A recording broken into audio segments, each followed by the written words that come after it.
friends, coming at you from Boston. I'm freezing cold. It's like 20 degrees here. I'm not used to vlogging in the cold. My hands are so cold. They're out of gloves right now. And this won't last for long, but I'm walking to the T station to go pick up Shakespeare Guy from South Station. You can see my breath. But I got in last night and immediately hung out with my dad and then went to get dinner with one of my friends from high school, catch up on all the high school comings and goings of my friends. She always has the best gossip, so that was fun. And then got to my aunt's apartment where I'm staying and passed the heck out and slept for 9 hours and was awoken by a lot of banging and crashing sounds. And so, yeah, I woke up earlier than I wanted to, but I got so much done this morning. So, jet lag, who is she? I don't know her. But anyway, I've got to check my GPS, make sure I'm walking the right way. So, I'll check back in with y'all later. But we're in Boston and I'm feeling good. Good morning, friends. I am coming to you from the last morning of my trip. It is Friday morning and my dad is picking me up in about 20 minutes to go to the airport to fly home. We'll fly to New York to then fly home to LA, which, yeah, I'm excited to get back to LA, but I gotta say, this is one of my best trips home to Boston that I've ever had. It was honestly a perfect trip. Other than the weather, which was beastly cold, it was so much fun. It was the perfect length. 5 days is really perfect. Any longer and things start to sour, but 5 days is the sweet spot, we have learned. So let me take you through it. Last time I saw you, I was walking to the T to go pick up Shakespeare Guy from South Station. Went and did that. That was really fun. We hopped on the T, came home to my aunt's apartment, and that night we got dinner with Derek in Cambridge. We went to this like really cutesy, fancy new pizza place called Junebug. That was really fun. Derek and I had a fancy little Negroni, and Shakespeare Guy got his classic Manhattan. And Shakespeare Guy had never met Derek before, so they hit it off, and it was fun for them to meet. We had a barrel of laughs, and then, of course, we had to catch up on our Good Wife. And then the next day, we had a slow morning, then went into Brookline, and Shakespeare Guy did some perusing around Brookline while I went and had lunch with my friend Michelle at this place called Genki Ya, which is like a Japanese restaurant.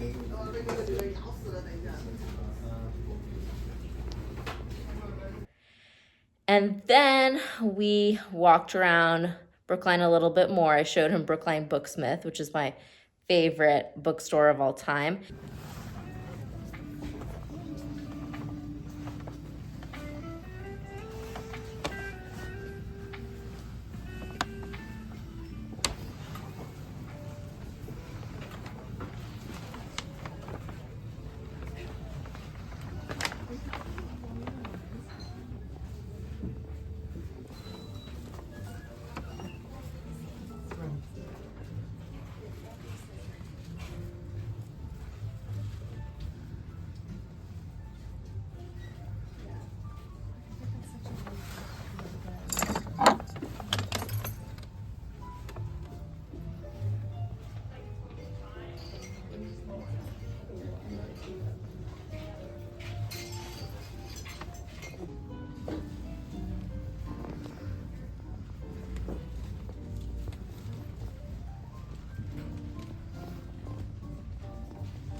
I was telling her something. And then we walked all up and down the BU campus. and went to my old favorite coffee shop, Pavement, there, which looks a little different than it used to.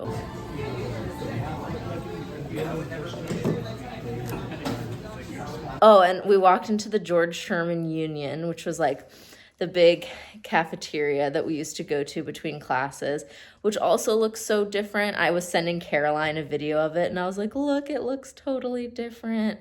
It still has a Panda Express and a Starbucks, but other than that, it couldn't be more different. Caroline, it's so different. There's no, like, thing that used to be here. They still have the Panda Express, though. Thank God. And there's still a Starbucks, thank God. So it was cool showing Shakespeare Guy, like, campus and everything. And then at that point, we were totally pooped. So we went back to the apartment and just watched Good Wife. And, oh, we got Indian takeout that night. And then we just hung. And the next day was like Harvard Square Day. So Shakespeare Guy, Derek, and I hung out in Harvard Square. We went and got tacos for lunch. We walked around the Harvard campus, which was fun because, you know, we thought Rory was going to Harvard there in Gilmore Girls for a sec. And so we were quoting Legally Blonde. We were quoting Gilmore Girls. And Derek was flexing on his Rory Gilmore there in some of the clips. In that one episode. The little Rory Gilmore over here. Sorry, I got distracted. Thought that man was talking to me. And it was just cool to show Shakespeare Guy the Harvard campus. See, it doesn't really look like the Gilmore Girls episode. Especially because he knows the person who wrote Legally Blonde. And then we went to Tate. I got Tate 3 out of the 5 days that I was here. So I didn't complete my streak like I did last time. But as I said, 3 out of 5 ain't bad.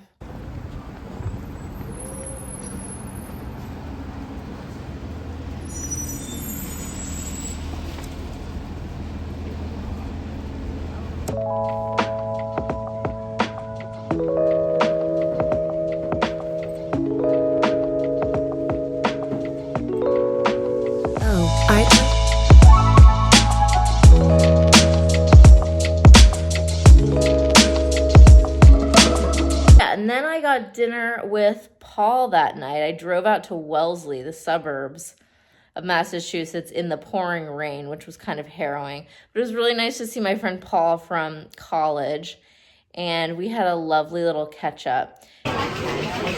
Cheers! I'm with Paul. Woo! Cheers! Cheers!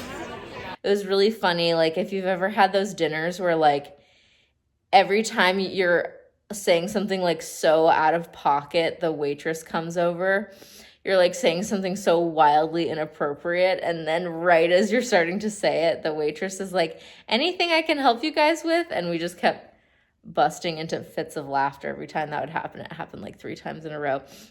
And also this random man who worked there who wasn't our waiter kept coming over and like telling us his life story. And Paul is like a personal trainer / like Alexander practitioner and like works a lot with like the body and the voice. And obviously I'm a therapist. And so when this man was like telling us his life story, both of us like really wanted to like, we both had the urge to like help this man and like try to heal him. But we were both like trying so hard not to like diagnose him and like try to heal him. Because we're at dinner and we're trying to enjoy each other's company. But it was just funny because we were both fighting the urge not to like get in there and like help. The helper's curse. Anyway, next day, woke up and had a last little morning with Shakespeare Guy. Finished up season 5 of The Good Wife and drove him to South Station to send him on his way. Met up with Derek in Coolidge Corner. My brother lives in an academy for young girls to bring them up to be classy and elegant young women. But then there's just this random ghost / butt plug that apparently is a fountain in the summer. You guys, look at this cunty little dumpling. Dumpling daughter. But I guess they shut her down because they couldn't handle how cuntalina she was. Rip.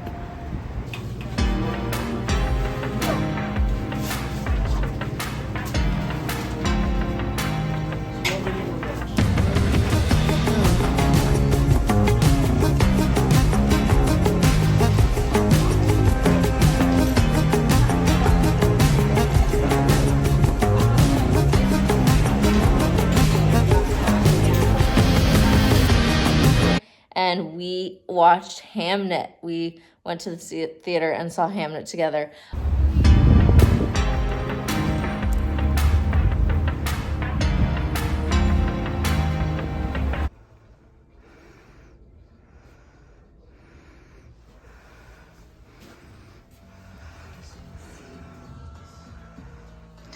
Wow, I've never been in Theater 5. Theater 5. And we found Hamnet to be diabolically sad. It was like so sad, you guys. Oh my gosh. That film wrecked me. So I did sob throughout the last half, the back half of the film. I was kind of in and out of like a soft sob the whole time. The woman next to me wasn't doing much better. She was crying. Derek had a few soft tears to my left. And then afterwards, we were just kind of in a fugue state. We were so like, oh my God, this is so sad. So yeah, and then we went and got a sweet treat at a little bakery down the way. And then we pre-gamed family dinner. We got a couple beers before family dinner, just because my family can be a lot, my extended family. Cheers. Pre-gaming family dinner with the broski. An important tradition. Yes. Yeah, I've mentioned them before. They kind of hit on the same beats every time, like transphobia. What are you doing with your career? What are you doing with your life? Why aren't you still acting? Those are their kind of favorite topics to just kind of cycle through every time. They weren't transphobic this time, which big ups to them. Growth. We love character growth. But they did still harass me for no longer acting, even though I haven't done that since college. But whatever. I think I handled it gracefully this time, and we did have some laughs. But yeah, it was really fun just spending the day with Derek. Love my bro. We had a great time. And yeah, I did love Hamnet. I thought it was great, but it did just emotionally destroy me, and you couldn't pay me enough to see it again because I don't want to go through that emotional turmoil ever again. But I do think I liked it. Anyway, really, really great trip to Boston. Really, really fun time. It was fun to share it with Shakespeare Guy. It was a really fun visit with him. I don't get to see him now for like 3.5 weeks because he's still spending time with family. So I'll be excited when he gets back to LA. And I think Derek comes out in the spring to visit, which will be good. I'll miss him too. But all in all, great visit. And now I've got a long travel day ahead, but I will be excited to get back to LA soon. And then next thing you know, I'm moving into my new apartment. So yeah, it was really what the doctor ordered after a long couple months of kind of rough times in LA. So let's get this travel day going. And next time I talk to you, I'll be back in LA.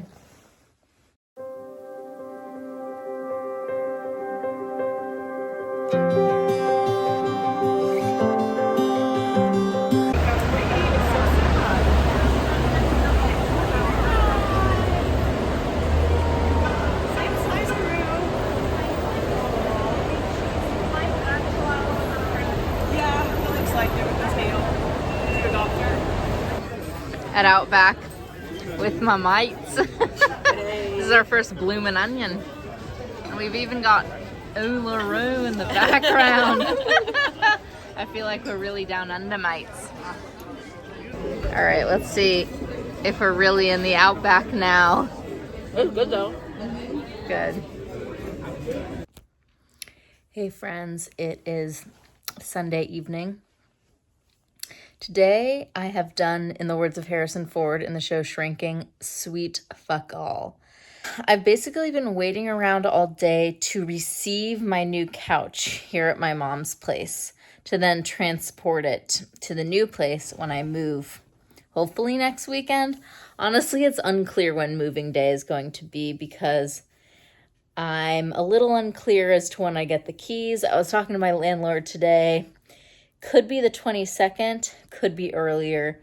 She's not totally sure yet because there's some renovations going on to the apartment to make it all fresh. Not quite sure when that's going to be done, but she's going to let me know as soon as she knows. But at the 22nd at the latest is when moving day is going to be. So I was waiting for this couch to arrive, and I was like by the phone all day. Then all of a sudden my mom calls me and is like, hey, I think the couch just arrived. Like, I'm getting a notification from the Ring camera that a large object is here. And I was like, oh, okay. So I ran out, like, expecting to, like, meet the delivery people. Well, not a soul to be found. And you guys, the dogs didn't even bark. The dogs bark if, like, a leaf blows by in the wrong direction. They bark at everything. They're the guard dogs. And Petey knows if anyone comes by. He knows. His little antenna goes up. And so I didn't think that anyone was there. When she called me, I was kind of stunned because the dogs hadn't barked. I go out and the couch is just like right there. They just left it at the gate. It was almost as if they like left the couch and ran, just disappeared quickly before the dogs even had a chance to bark. Like the dogs didn't even have a chance to register their existence, and then they pieced the fuck out and bolted. So then I was like, well, shoot, now I just have this massive couch outside of the gate at my mom's that I can't carry myself. And so I was like, darn it. And my mom was at work. She works all day Sundays. And I couldn't get a hold of any of my friends.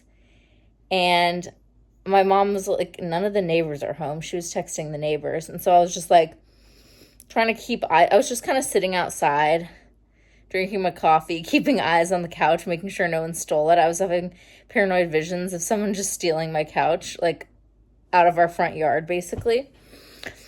Then, finally, the neighbors came home, and I was like, hey, can you help me move this couch? And our neighbor Josh and his son were like, sure. And they were so sweet. And so I got Josh and his teenage son to move the couch. But then we hit the next hurdle, which was that it barely fit through the front gate. And there was a lot of maneuvering and some dragging. And Josh really didn't want to ruin my new couch. And he was like so worried about it. And I was like, I think it's going to be fine. I appreciate your concern, but like, let's just get it in through the gate. And he was like, I really don't want to scratch it. Like, what if I scratch it? And I was like, just get it through the gate, Josh. So we managed to get it through the gate. We didn't scratch it. And voila, I have a large couch in front of my mom's house now in through the gate. And that's where it will be until the movers come, whenever they come. Because Lord knows my mom and I are not getting this thing into the house. So, yeah. Any hoozle. I think I'm going to close the vlog here. That's been my day. Other than that, I've just been watching The Good Wife, chilling, hanging with the pups, reading my book, and not doing a hell of a lot. Back at work tomorrow, back to the grind, seeing clients. Looking forward to that, honestly. I've missed my clients, and I'm excited to get back to seeing them. So I will catch you all in the next one. As always, thanks for being here, and I'll see you in the next one. Bye-bye.